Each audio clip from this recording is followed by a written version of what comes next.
A young boy with white hair and red eyes gets attacked, but his powers deflect the attack back at the attacker. Even when adults attack his tribe, he remains unhurt, realizing he's invincible. This boy grows up to be Accelerator, the strongest Esper in Academy City. Years later, Accelerator is seen leaving a store with groceries. Meanwhile, a girl who resembles Misaka Makoto is on a rooftop with a sniper rifle. She aims at Accelerator and fires. The bullets reverse direction, destroying the gun and injuring her. She tries to escape but finds Accelerator waiting for her, smiling. In another scene, Toma, a level 0 Esper, is trying to buy a drink from a vending machine. He uses a 2,000 yen bill, but the machine doesn't give him anything. Makoto, a level 5 Esper, shows up and kicks the machine, making it work. She then shows Toma how to get his multiple drinks by sending electricity into the machine. An alarm goes off and Toma runs away. He sits on a bench and Makoto approaches him with the drinks. They're interrupted by Kuroko, who introduces herself as Mikoto's herald. Makoto gets annoyed and zaps Kuroko with her electric powers. Toma then meets another girl who looks like Makoto. She introduces herself as Misaka, Mikoto's sister. Makoto shows up and yells at her sister, who says she's there for research. Later, Toma finds Misaka again trying to feed his stray cat. He decides to help her, and they go to a bookstore. Suddenly, Misaka senses Accelerator's presence. Shots are heard in an alley, and we see Misaka running, visibly afraid. She stops and fires bullets at Accelerator, but they fly back at her, hitting her shoulder. Accelerator leans forward, still unharmed.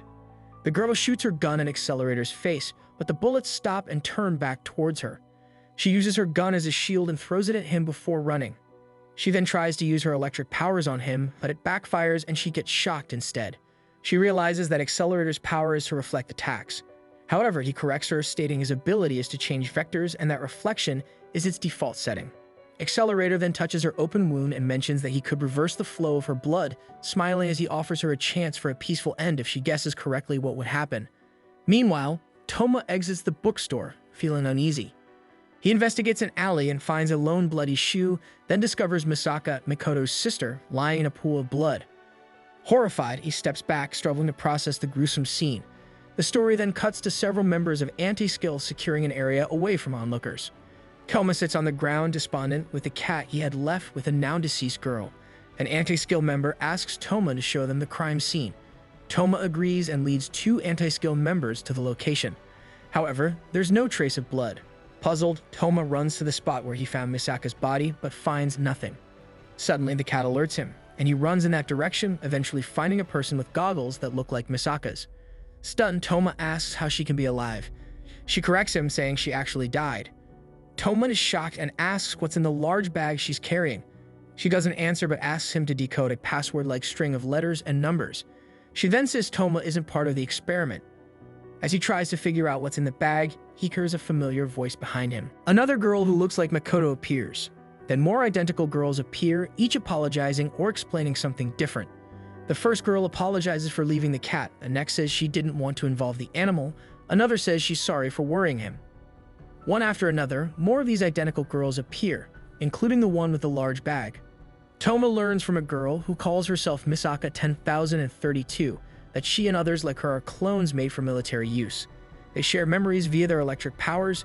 Misaka 10,032 says they're conducting an experiment but can't share details.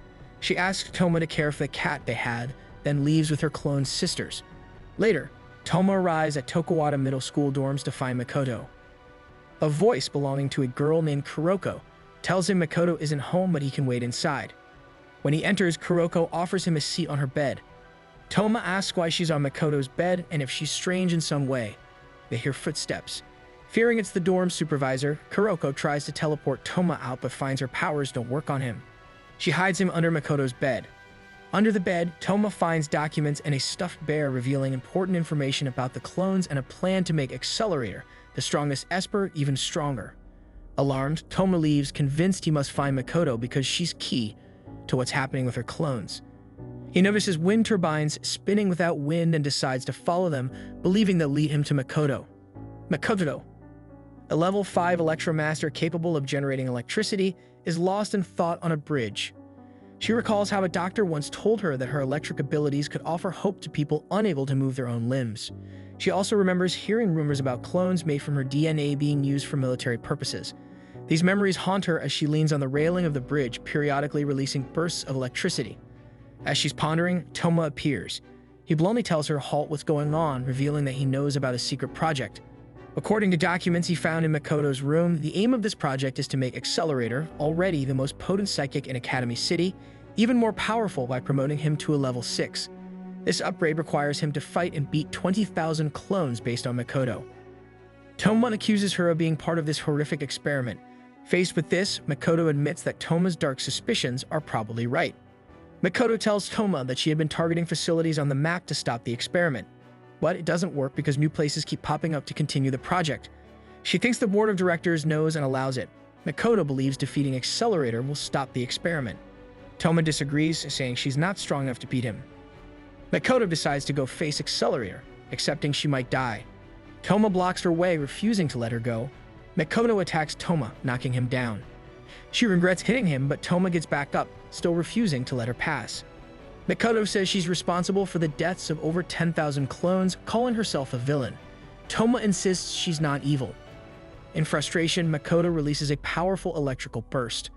Toma survives it, surprising her. She's moved to tears, realizing she can't go through with her plan. Meanwhile, a young girl in a school uniform walks alone through Academy City. On a still night, the scene shifts to a railway cargo area. A girl walks in, stating her name is Misaka 10032 and talking about an experiment related to fighting Accelerator's reflection ability. Toma wakes up, recalling how he took Makoto's electrical attack without using his right hand to block it. No one's on the bridge, but then he realizes Makoto is above him, crying and worried about him. Toma tells Makoto he's figured out how to stop the experiments. He says if Accelerator isn't really the strongest in Academy City, there's no reason to continue the tests. Makoto argues that even if she beats Accelerator, researchers will see it as a fluke. Toma decides he'll be the one to fight Accelerator, despite being only a level 0. Makoto protests, saying it's impossible due to Accelerator's abilities and Toma's injuries. Toma shrugs it off, asking for Accelerator's location. Back in the railway cargo area, Misaka 10032 hears a familiar voice calling her. Misaka 10032 looks up and sees Accelerator sitting on a shipping container, identifying her as his next test subject. Annoyed, he says he doesn't need to confirm anything for an experiment meant to make him stronger. Misaka 10032 asks why he wants more power when he's already the strongest. Accelerator replies that he wants a level of power that makes challenging him unthinkable. He jumps down and they prepare to start the experiment. Meanwhile, Toma rushes to find Accelerator, leaving Makoto and Kat on the bridge. Back in the cargo area, the experiment starts as Accelerator charges.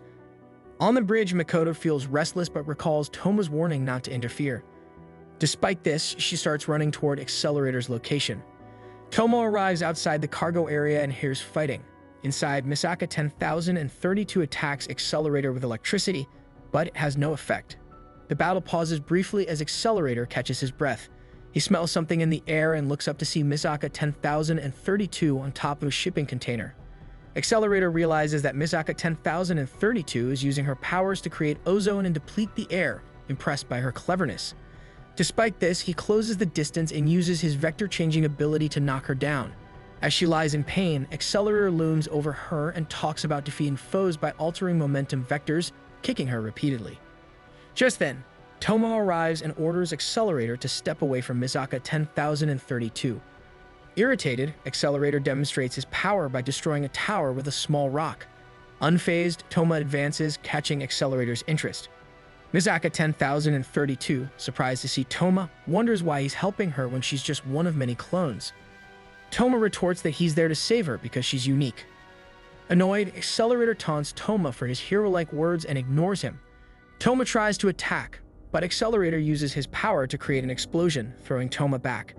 Mocking his slowness, Accelerator proceeds to distort the metal of the nearby railway. Accelerator bends metal rails towards Toma, who dodges them. A smokescreen forms from the impact of the rails, but Toma remains unharmed. Suddenly, metal beams fall from above, creating a dust cloud that hides Toma from view. Accelerator stands atop one of the beams, mocking Toma's slowness. Accelerator then taps the ground, sending dirt and rock flying at Toma, who falls. Approaching to finish him off, Accelerator raises his hand. Toma deflects it with his right hand, leaving Accelerator stunned. In response, Accelerator angrily stomps the ground, creating another dust cloud and injuring Toma. Accelerator tries to kick Toma, who dodges it. Toma then starts to retreat from the area. Accelerator mentions that the containers likely had wheat flour in them, noting the danger of a dust explosion in the windless night. Realizing the imminent threat, Toma runs just as Accelerator sets off a massive explosion. Toma survives, and Accelerator, also unscathed, remarks that Toma is the first person to bring him close to a near-death situation. Toma remains silent. Toma gets back up to face Accelerator again. Accelerator boasts that he can control any force he touches, even threatening to destroy Toma's veins and organs. As Accelerator lunges at him, Toma punches him in the jaw, sending him flying. Toma realizes his Imagine Breaker ability works against Accelerator. Accelerator tries to get up, claiming he's thrilled by the fight, but then angrily charges at Toma again. Toma dodges and lands several punches on his face. As Toma goes for another punch, Accelerator uses his powers to jump high and retreat. Shaken, Accelerator tries to understand what's happening. Toma mocks him for his supposed invincibility, pointing out that because Accelerator always ends fights quickly, he doesn't know how to handle a real fight. Angered, Accelerator uses his powers to bend the metal rails, lifting Toma into the air. Toma uses this to his advantage, launching himself to deliver another punch, knocking Accelerator into a stop sign. Approaching the fallen Accelerator, Toma questions why he preys on Mikoto's clones who are just trying to live their lives. Sitting on the ground, Accelerator laughs at Toma's words and stands up, dismissing them as nonsense. He raises his arms for the next move. Accelerator starts making weird clicking and screeching noises, which turn into laughter. Wind gusts fill the area and blue energy forms above him. He sends this energy at Toma, knocking him back. Preparing another energy ball, Accelerator tells Toma he's powerless and will finish him off. Just then, someone shouts, "Accelerator!" Mikoto arrives, ready to fire her railgun. Toma asks her not to act, but Mikoto says she wants to protect Toma, even if it's selfish. She prepares to fire but realizes something's wrong. The energy ball Accelerator is forming as plasma made by compressing air. Mikoto realizes her power won't work against it. Mikoto notices wind turbines moving on their own and realizes Accelerator is controlling the plasma with calculated wind flows. Hearing a cat meow, she finds an unconscious Misaka 10,032 and wakes her up, saying only she can help protect Toma's dream. Back with Accelerator, he starts losing control of the plasma ball and wonders if he miscalculated. Sparks fly out of the wind turbines in the city. Accelerator realizes the wind is being artificially manipulated. He turns and sees Misaka 10,032, who he deduces tampered with the wind turbines to disrupt his control. In a city, several Misaka clones use their powers to spin wind turbines, disrupting Accelerator's control over a plasma ball. Furious, Accelerator aims to harm Misaka 10,032, but Mikoto intervenes. Toma steps in, dodging and blocking Accelerator's moves before delivering a decisive punch that sends him sprawling. Toma wakes up in a hospital room with Misaka 10,032, who has been measuring his vitals by holding his hand against her chest. She can't rejoin the world yet and leaves, assuring Toma they'll meet again. The next day, Toma passes a medical checkup. Mikoto visits with a gift of fancy cookies, and they talk about the ethics of the clone experiments. Mikoto leaves, and Toma is soon surprised by Index.